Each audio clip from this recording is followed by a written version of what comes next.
नमस्कार। एक नए वीडियो के साथ खजूहट कविता कोश में फिर आपका स्वागत है। इस वीडियो में यूपी बोर्ड की 11वीं कक्षा के हिंदी और सामान्य हिंदी पाठ्यक्रम में निर्धारित महाकवि सूरदास द्वारा रचित भ्रमर गीत शीर्षक चतुर्थ पद की सरल और सरस व्याख्या प्रस्तुत की गई है। देखें।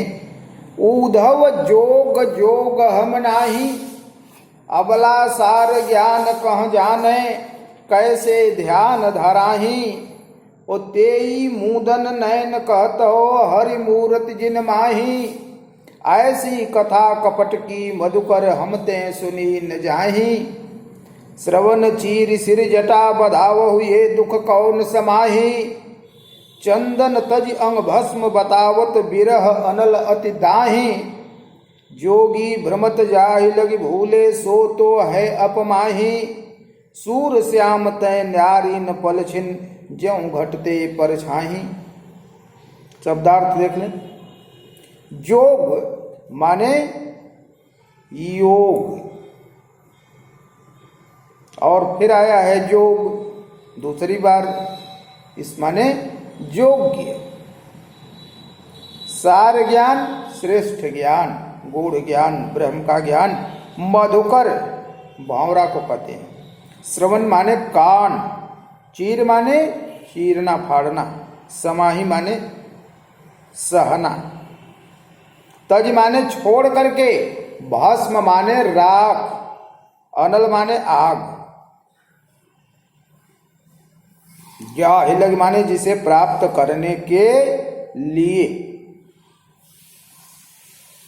अपमाही माने अपने ही अंदर, घट कहते हैं शरीर को।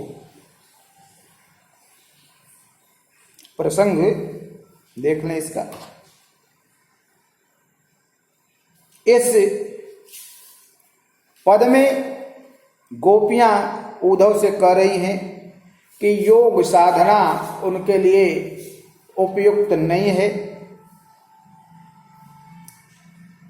इसी बात को तरह तरह के उदाहरण दे करके, भिन्न भिन्न प्रकार की बातें कह करके उद्धव को समझाने का प्रयास कर रही हैं।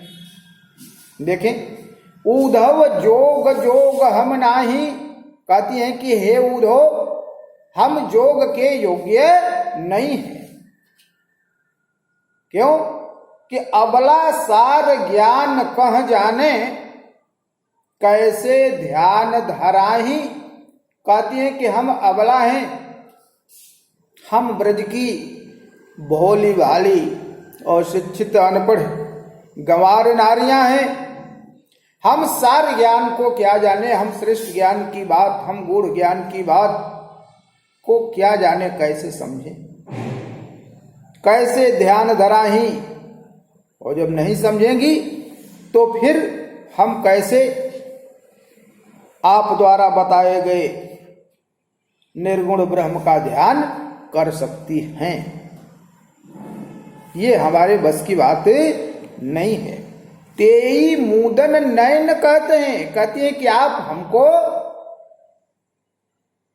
उन नेत्रों को ही बंद करने बात कहते हैं, बंद करके ध्यान लगाने को कहते हैं। हरि मूरत जिन माही, जिनमें हमारे प्रिय श्री कृष्ण की मूर्ति बसी हुई है, मूर्ति समाई हुई है। भला उन आंखों को बंद करके हम उन्हें कष्ट कैसे दे सकते। व्यंग्यात्मक कर रही है, उपहास कर रही है उद्धव का, कि उद्धव चुप हो जाए।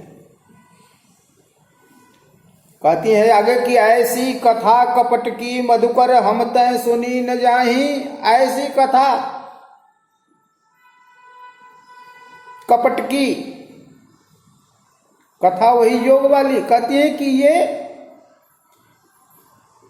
योग वाली कपट की कथा, जिस योग की बात आप करते हैं, ये और कुछ नहीं है। ये आप हमारे साथ छल कर रहे हैं, हमारे साथ कपट कर रहे हैं। हम तो ये मान करके आई थी कि आप हमारे प्रिय का कोई संदेशा लेकर के आए हैं, हमारे प्रिय की कोई बात हमें बताएंगे, लेकिन आप तो उल्टा ही कर रहे हैं। योग में हमारी कोई रुचि नहीं, आप हमें योग समझा रहे हैं। कहती हैं कि यह योग की कपट भरी कहानी अब हम तय सुनी न जाही, हमसे सुनी नहीं जाती है। बंद कर दीजिए अपना प्रलाप। श्रवण चीर सिर जटा बधावहु, आप योगी बनने को कहते हैं।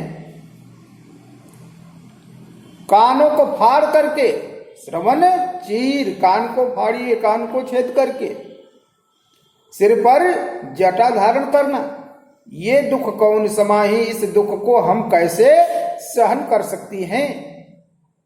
आप कह क्या रहे हैं, आप बात किससे कर रहे हैं। अरे हम नारियां हैं, हम जटा कैसे बना सकती हैं, हम कान कैसे फाड़ सकती हैं। जब नहीं कर सकती तो हम जोगी कैसे बन सकती हैं। चंदन तज अंग भस्म बतावत, बिरह अनल अतिदाही, बिरह के अनल में, बिरह की आग में, अतिदाही भयानक रूप से हम जल रही हैं। वैसे ही हमारे प्रिय हमें छोड़ के चले गए, और इस ताप को कम करने के लिए आप हमें चंदन की जगह भस्म लगाने की बात करते हैं। जोगी लोग भस्म लगाते हैं, उन्हीं का संकेत करके गोपिकाएं व्यंग करते हुए, उपहास करते हुए उद्धव से कह रही कि विरह की आग में तप्त हो रही हम गोपिकाओं को, हम सखियों को, हम ब्रजबालाओं को आप चंदन त्याग करके भस्म लगाकर उस आग को शांत करने का उपदेश दे रहे हैं। आपका दिमाग तो नहीं खराब हो गया। योगी भ्रमत जाहि लग भूले, आप कहते हैं कि योगी बन करके, जटा बढ़ा करके, कान छेदा करके ध्यान लगाने से ब्रह्म के दर्शन हो जाते हैं। कहती हैं जिनको नहीं होता है वे ढूंढे ब्रह्म को। जिस ब्रह्म को प्राप्त करने के लिए, जिस ब्रह्म को पाने के लिए योगी लोग इधर उधर भटकते रहते हैं, वो ब्रह्म तो है अपमाही, सो तो है अपमाही। वह ब्रह्म तो कृष्ण के रूप में हमारे भीतर ही है। सूर श्याम तय न्यारी न पलछिन, ज्यों घट तय परछाई। कहते हैं कि हम अपने कृष्ण से एक पल, एक क्षण के लिए भी वैसे ही अलग नहीं हो सकती, वैसे ही अलग नहीं होती हैं। ज्यों माने जैसे, घट तय परछाई, जैसे शरीर से परछाई अलग नहीं होती है, काया से परछाई अलग नहीं। जहां शरीर जाएगी वहां परछाई होगी। जहां कृष्ण होते हैं वहां हम होते हैं, जहां हम होते हैं वहां कृष्ण होते हैं। आप इस बात को नहीं जानते हैं, इसलिए आप अपनी ये ज्ञान की बातें अब बंद कर दीजिए। काव्य सौंदर्य देख लीजिए। इस पद में महाकवि सूरदास जी ने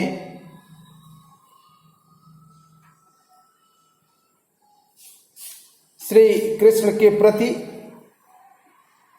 गोपियों के अनन्य प्रेम को तथा योग साधना की निरर्थकता को सिद्ध करने का प्रयास किया है। भाषा ब्रज भाषा है, शैली मुक्तक काव्य शैली है। शब्द शक्ति लक्षणा एवं व्यंजना, गुण माधुर्य, रस वियोग, श्रृंगार, छंद, गेय पद, अलंकार, रूपक, यमक और दृष्टांत है। यदि वीडियो आपको पसंद आया है तो वीडियो को और हमारे चैनल को सब्सक्राइब करने का कष्ट करें, ताकि आगे आने वाले वीडियो आपको आसानी से उपलब्ध हो सके और दूसरे लोग भी अधिकाधिक लाभ उठा सकें। धन्यवाद।